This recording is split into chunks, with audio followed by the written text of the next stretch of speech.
अस्सलाम वालेकुम। आज चैप्टर नंबर 13 स्टार्ट करने जा रहे हैं। चैप्टर नंबर 13 है जी करंट इलेक्ट्रिसिटी। ठीक हो गया। तो सबसे पहला टॉपिक है इलेक्ट्रिक करंट। करंट क्या होता है? Current basically rate of flow of charge होता है। Rate of flow of charge या flow of charges with respect to time. यहाँ से इसके इक्वेशन इसकी डेफिनेशन की जा सकती है। ऐसा यूनिट जो होती है करंट की एम्पेयर होती है, या यहाँ से क्या हो जाएगी कूलम पर सेकेंड। ठीक है, या एम्पेयर। और जो या ये देखें लिखा हुआ है and it is the current due to flow of charge at the rate of 1 coulomb per second. ठीक है, इलेक्ट्रिक चार्ज जब मूव करते हैं तो इलेक्ट्रिसिटी प्रोड्यूस होती है, यानी कि इलेक्ट्रिक करंट प्रोड्यूस होता है। In case of metallic conductors, जहाँ पे भी मेटालिक का वर्ड आ जाएगा इसका मतलब वहाँ पर इलेक्ट्रॉन्स जो हैं वो रैंडमली मूव कर रहे हैं उस मटेरियल के अंदर। और कंडक्टर्स वही होते हैं जिसमें से करंट जो है वो पास की जा सके। Charge carriers are electrons. देखें यहाँ पे उन्होंने ये लिखा है कि जब मेटालिक कंडक्टर्स जो होते हैं उनमें चार्ज कैरियर्स कौन होते हैं? Electrons. Charge carriers in electrolyte are positive and negative points. Electrolyte material, जहाँ पे भी इलेक्ट्रोलाइट का वर्ड आता है वहाँ पे पॉइंट्स की बात जिक्र आ जाता है, पॉजिटिव और negative points. In a copper sulphate solution charge carriers are copper, यानी कि ये जो कॉपर के साथ इसके ऊपर +2 होता है कॉपर के ऊपर, एंड सल्फेट और इसके ऊपर -2 होता है, वो दोनों एक दूसरे से कैंसिल आउट हो जाते हैं। ये आपने केमिस्ट्री में पढ़ा होगा। गैसेस में जो चार्ज कैरियर्स होते हैं वो इलेक्ट्रॉन्स भी होते हैं और आयंस भी होते हैं। ठीक है, जब इलेक्ट्रॉन्स भी हों, आयंस भी हों, यानी कि नेगेटिव चार्जेस भी हों, पॉजिटिव भी हों और न्यूट्रल भी हों, तो उस मटेरियल को प्लाज्मा कहते हैं। अभी गैसेस में कौन कौन से हैं? इलेक्ट्रॉन्स हैं और आयंस हैं। इलेक्ट्रोलाइट्स होंगे तो सिर्फ आयंस होंगे। कंडक्टर्स, मेटालिक कंडक्टर्स होंगे तो सिर्फ इलेक्ट्रॉन्स होंगे। ठीक है, नेक्स्ट है जी करंट डायरेक्शन।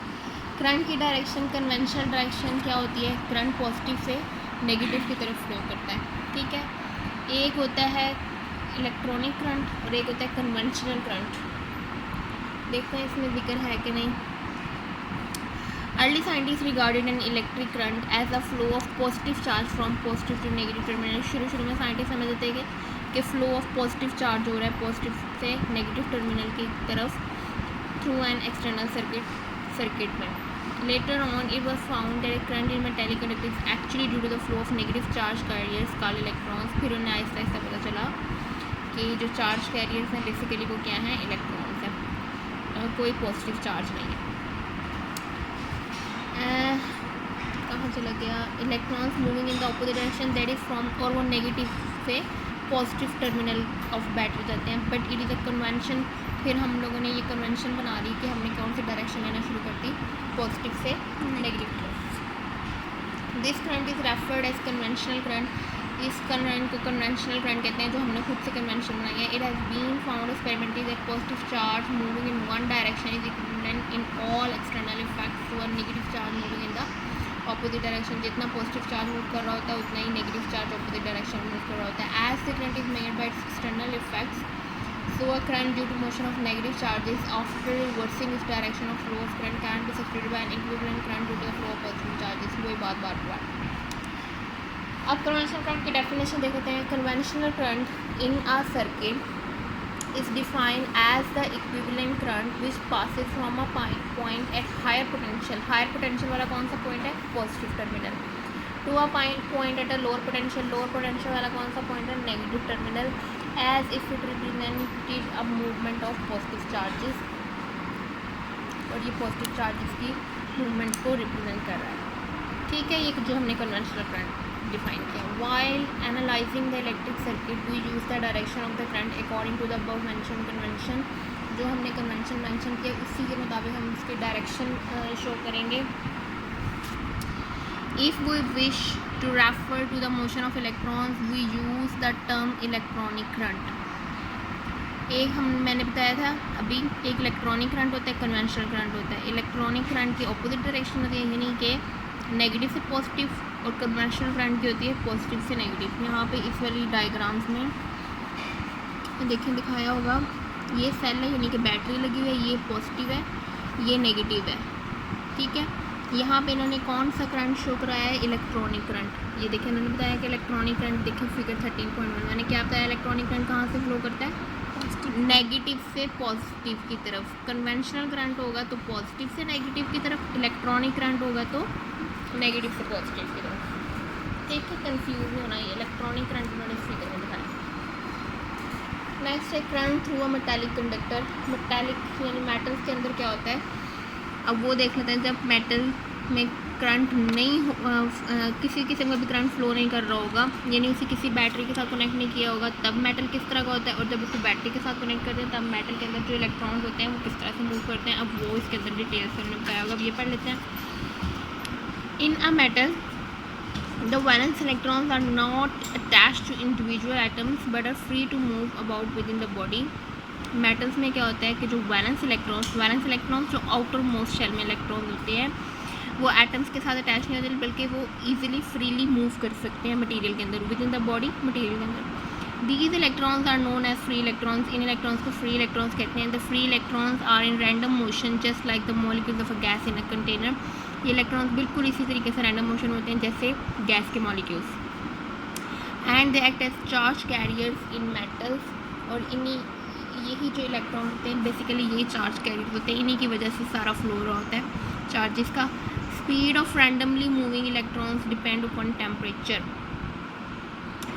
रैंडमली मूव जो इलेक्ट्रॉन्स होते हैं, जैसे ये देखें, ये एक मेटालिक मटेरियल लिया हुआ है सिलेंडर टाइप, इसके अंदर ये इलेक्ट्रॉन्स मूव कर रहे हैं डिफरेंट डायरेक्शंस में। ये जो छोटे छोटे ब्लू कलर के दिखाए हैं ना, छोटे छोटे ब्लू कलर के ये इलेक्ट्रॉन्स हैं, और ये जो येलो कलर के दिखाए हैं ये इन्होंने पॉजिटिव चार्ज दिखाया है। ठीक है, क्योंकि पॉजिटिव चार्ज बेसिकली वो न्यूक्लियस को कहते हैं, और न्यूक्लियस आपको पता है बहुत हैवी होता है एज़ कम्पेयर टू इलेक्ट्रॉन, इसका मैथ ज़्यादा होता है। तो इलेक्ट्रॉन्स उन्होंने ये छोटे छोटे दिखाए हैं। ये इलेक्ट्रॉन्स देखिए मेटल के अंदर क्या कर रहे हैं, फ्रीली मूव कर रहे हैं। कोई इस डायरेक्शन में जा रहा है, कोई ये बिल्कुल इसी तरीके से मूव कर रहे हैं जैसे गैस के मॉलिक्यूल्स मूव कर रहे होते हैं। If we consider any section of metallic wire, ये इन्होंने वायर का एक सेक्शन लिया। The rate at which the free electrons pass through it from right to left is the same as the rate at which they pass from left to right. Figure 13.2 का ए part उन्होंने कहा है कि इस wire का अगर हम ये वाला सेक्शन लें तो जितने रेट से वो इस साइड पे मूव कर रहे हैं, उतनी रेट का मतलब विद रिस्पेक्ट टू टाइम, जितना यहाँ पे चार्जेस का फ्लो है उतना ही चार्जेस का फ्लो इस साइड पे, इस सेक्शन में। As a result the current through the wire is zero. जब दोनों की तरफ सेम होगा तो करंट क्या हो जाएगा, ज़ीरो हो जाएगा। एज अ रिजल्ट, अच्छा ये हो गया। If the ends of the wire are connected to a battery and electric field E will be set up at every point within the wire.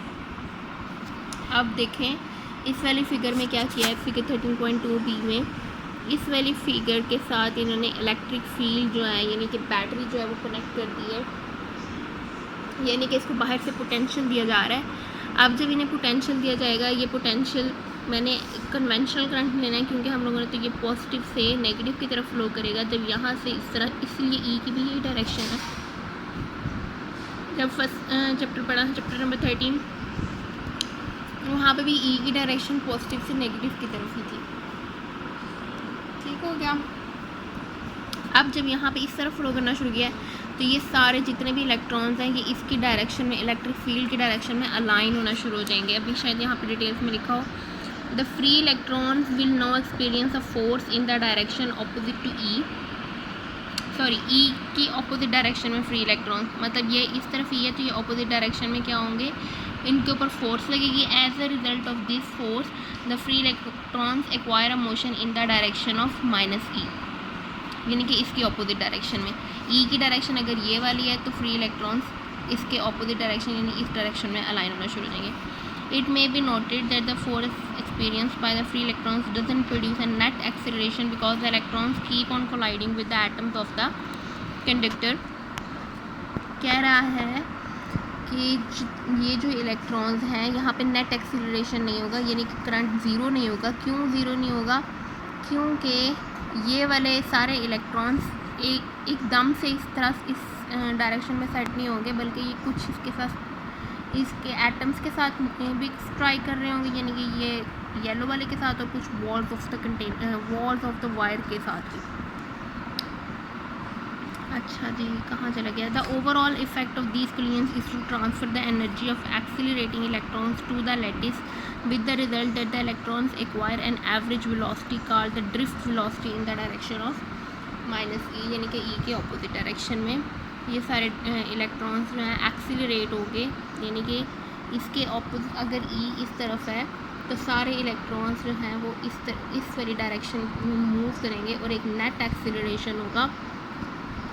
जिस वेलोसिटी से move करेंगे उस velocity को उसने नाम दिया ड्रिफ्ट वेलोसिटी का। Drift velocity is of the order of 10 की पावर -3 मीटर पर सेकेंड। ये ड्रिफ्ट वेलोसिटी की वैल्यू है। Whereas the velocity of free electrons at room temperature due to their thermal motion is 700 kilometre per second. जब temperature होगा तो उससे velocity में change आता है, क्योंकि टेम्परेचर क्या करती है, काइनेटिक एनर्जी को इंक्रीज़ करता है, और काइनेटिक एनर्जी इंक्रीज़ करने का मतलब वेलोसिटी को इंक्रीज़ करना। Does when an electric field is establish in a conductor, जब किसी कंडक्टर में इलेक्ट्रिक फील्ड यानी कि ई जो है वो इस्टेब्लिश हो जाए, the free electrons modify their random motion in such a way that they drift slowly in a direction opposite to the field. जिस डायरेक्शन में वो फील्ड होगा उसके अपोजिट जो है वो सारे इलेक्ट्रॉन्स के अंदर कौन सी वेलोसिटी आ जाएगी, drift velocity. In other words the electrons in addition to their violent thermal motion के साथ साथ उनके अंदर कौन सी वेलोसिटी आ गई, drift velocity, due to which net directed motion of charges takes place along the wire and a current begins to flow through it. और अब इसमें से करंट जो है फ्लो करना शुरू कर देगा। A steady current is established in a wire when a constant potential difference is maintained across it. Steady का मतलब यानी कि एक मेंटेन स्टेट में, यानी कि एक ही वैल्यू जो है वो करंट की इसके अंदर इस्टेब्लिश हो जाएगी। कब इस्टेब्लिश होगी, जब हम यहाँ से एक ही अमाउंट का, लेट्स सपोज 9 वोल्ट्स का ही पोटेंशियल डिफरेंस दे रहे हैं, यानी कि 9 वोल्ट्स की बैटरी लगाई हुई है। एक वैल्यू करंट की जो है थोड़ी देर बाद जो है जब ये सारे ड्रिफ्ट वेलोसिटी एक्वायर कर लेंगे तो फिर एक वैल्यू जो है वो करंट की स्पेसिफिक हो जाएगी कि इतने एम्पेयर्स का करंट अब इसमें से फ्लो कर रहा है इस वायर में से। When a constant potential difference maintained across it which generates the requisite electric field E along the wire, और इस तरह से इसमें एक इलेक्ट्रिक फील्ड चलेगी। एग्जाम्पल देख लेते हैं। 1 × 10⁻⁷ electrons pass through a conductor in 1 microsecond. Time दिया हुआ है और नंबर ऑफ इलेक्ट्रॉन्स दिए हुए हैं, ठीक है, चार्ज नहीं दिया हुआ, नंबर ऑफ इलेक्ट्रॉन्स दिए हुए हैं, चार्ज आपने निकालना है। Find the current, number of electrons को आप मल्टीप्लाई कर दें चार्ज के साथ, ई के साथ, तो टोटल चार्ज निकलेगा। Find the current in ampere flowing through the conductor, charge on an electron. देखिए चार्ज की वैल्यू भी दी हुई है, लेकिन ये चार्ज की वैल्यू आप लोगों को दबानी आनी चाहिए, समटाइम्स नहीं भी दी है, ठीक है। नंबर ऑफ इलेक्ट्रॉन्स एन दिए हुए हैं, ये चार्ज है और ये टाइम है, चेंज इन टाइम, ठीक है। 1 माइक्रोसेकेंड है, माइक्रो क्या होता है 10⁻⁻⁶। करंट क्या है, del q over del t, number of charges को इलेक्ट्रॉन के चार्ज के साथ मल्टीप्लाई किया, यानी नंबर ऑफ चार्जेस इसने ये दिए हुए थे 1 × 10⁻⁷, उसको इन चार्ज से मल्टीप्लाई कर दिया तो ये टोटल चार्ज निकल आया, यानी कि डेल क्यू और डिवाइड बाई डेल टी। और यहाँ पे ये मिस्टेक है, फॉर्मूले में आई के बाद इक्वल आता है, ठीक है। तो ये टोटल करंट निकला है। ओके जी, अल्लाह हाफिज़।